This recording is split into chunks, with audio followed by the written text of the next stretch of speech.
Electric motor. Synthetic rigging. Classic sailboat. No electronics. Crossing the Atlantic Ocean.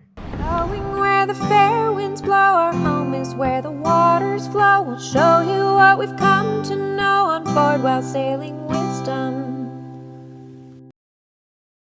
Okay, so it's 1 a.m. I am exhausted. My watch is over. Maddie's gonna go out on her watch now. And we're just making our way kind of through the archipelago. So we're coming up on 2 more islands and we're literally just gonna pass them depending whichever way the wind's easier to get past them. Course doesn't really matter because, you know, it's just get out of here, get south, get across an ocean. That's pretty much the whole plan.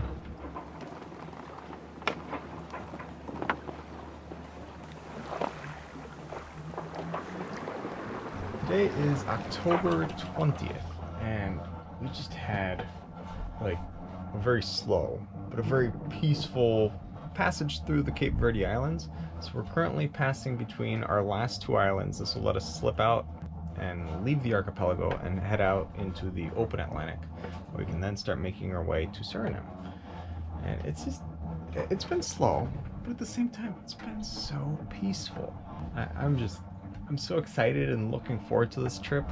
And just having a nice, easy start is always nicer because then everyone is, you know, feeling better, even though Maddie got a little seasick and then also has a migraine.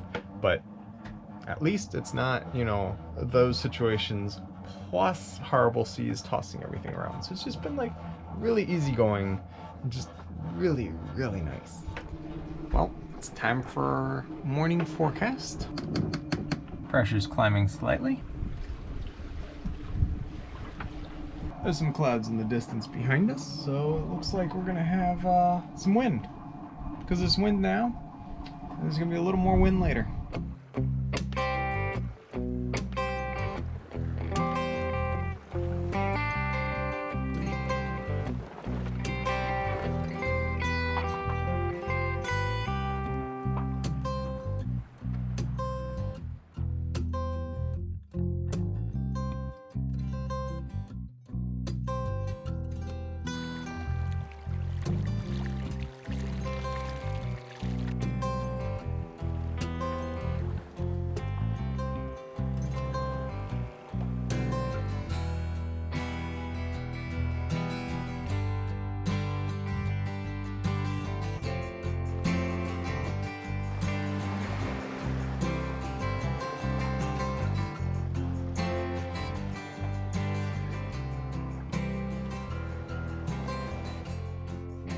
All right, we are out, we are clear of land, and we are out into the open ocean. So I'm so excited. I've been dreaming about this for so many years, and it's so cool to like finally get to go do it. Maddie's still sleeping though. She's got a migraine, seasickness, all that, but I'm doing great.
expect from Cape Verde. We had an idea with Madeira, we had an idea with the Mediterranean and everything, but Cape Verde was a big question mark for us. And when we got there, it was still a question mark because they wouldn't let us in. But once we got checked in, it was very clear right away that we were going to enjoy Cape Verde, at least Sal Island, because the people there are just so nice. Yes, they live in extreme poverty, especially in the little town that we were in, but they're still super proud of their island and their lifestyles. And that just brings this positive vibe to everything. We made great friends. We had some amazing times with music and drinking and just anything, but it was so different from what we expected. So when we got there, we were told that the police would come in about an hour and we could check in.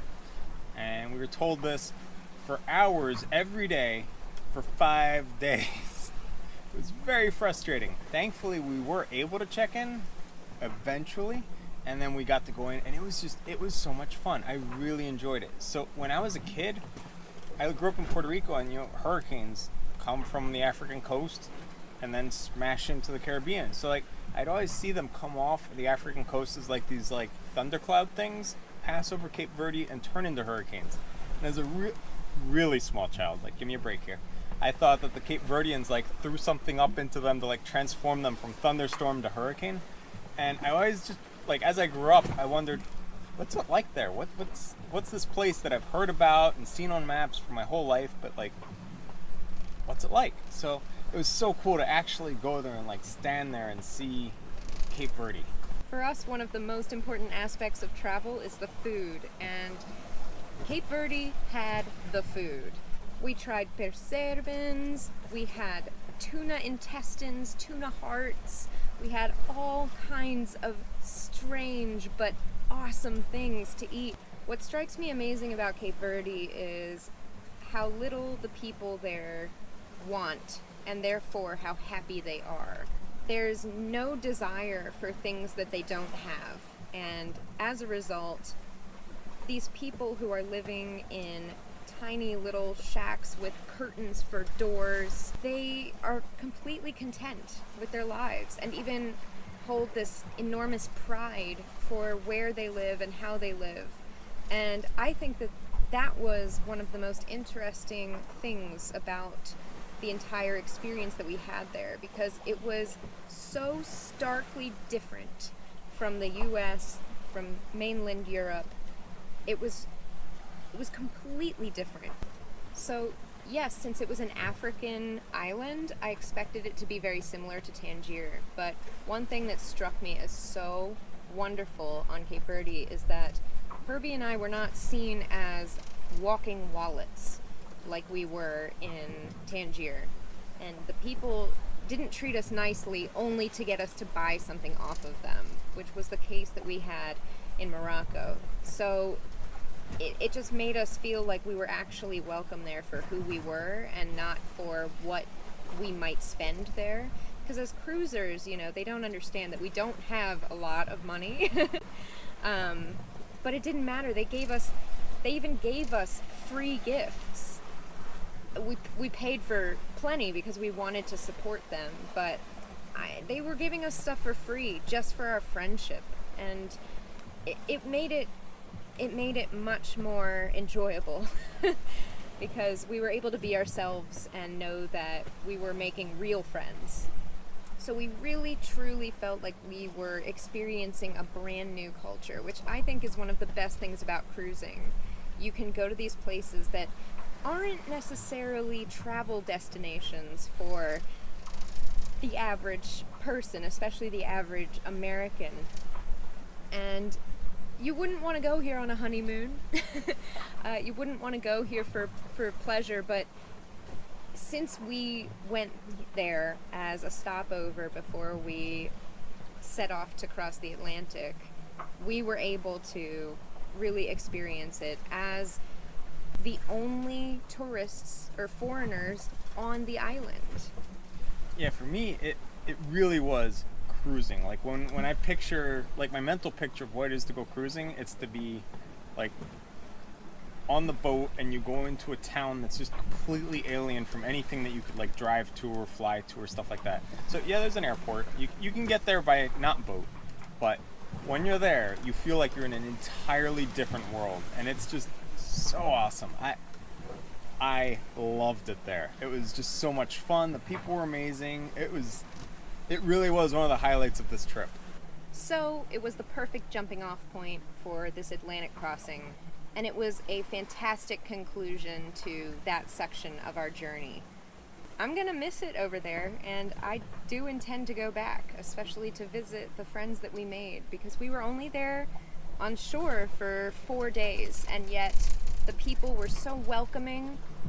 We instantly made friends, and for me especially, there was a huge language barrier, but it didn't matter. We were able to communicate. They came to our boat. They cooked on our boat. We had an awesome time. We barely communicated, but a smile can go a long way, and it was fantastic. It was perfect. Now that we've been at sea for a few days, I am still getting like pangs in my stomach every now and then, because I just can't believe that we're doing this, that we're headed to South America. But I look back at how far we've come and what we've experienced, and it's unbelievable. It's the most special thing I've ever done in my life.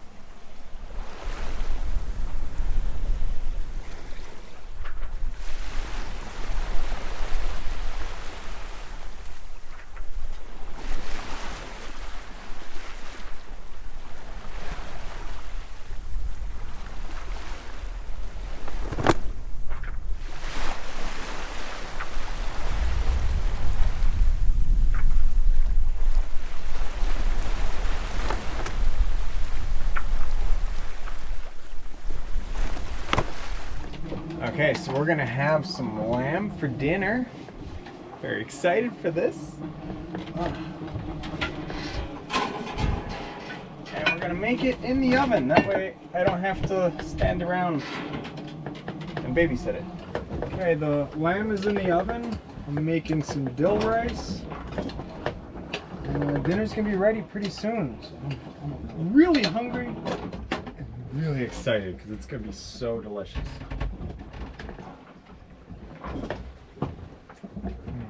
Man, that's gonna taste so good. I love food. It's like these calmer days, you don't go as fast. But man, you get to eat well. Here's your plate. Thank you. You're welcome. Wow. The dinner was absolutely delicious. But now it's time to start night watch. So I'm going out, Maddie's sleeping, and then we'll just trade off later on. So it's just really calm. The wind got really, really light. Like it kind of died almost. So we started like just bobbing around because we had the leftover seas, but just no wind to steady the boat. So we just gave it a little bit of motor because it's electric. So it had already charged up from when we arrived in Sal. Yeah, the little bit we used at Sal at the anchorage and all, it was back to being full charge. So we're like, okay, use a little power. So we ran it for a couple hours. It's down to 79%, and then I just shut it off. So tomorrow it'll charge up again. We'll just kind of float, bob, go with the current, go with the flow. No worries, no stress. And I'm just gonna enjoy being out in the middle of the ocean with the beautiful stars. This is just unbelievable out here. Good morning. We are somewhere in the Atlantic. It's going to be like this for the next over 20 days, at least. Well, the trades are supposed to have steady winds, but there's been steadily no wind for the past couple days. Through. So now the leech line is like freeing out and the sail's a little torn. So we're gonna drop him down and fix him. Thanks for watching this episode of Sailing Wisdom. Don't forget to like the video, share it with your friends, and hit subscribe so you don't miss the next Rigging Doctor episode. And if you're interested in even more Rigging Doctor awesomeness, consider becoming a patron to see all of our extras. Can't wait to see you next time as you join us out here on the high seas. The traditional Creole foods such as persimmons, persebes, the gooseneck barnacles, Persebes. persebes, persebens,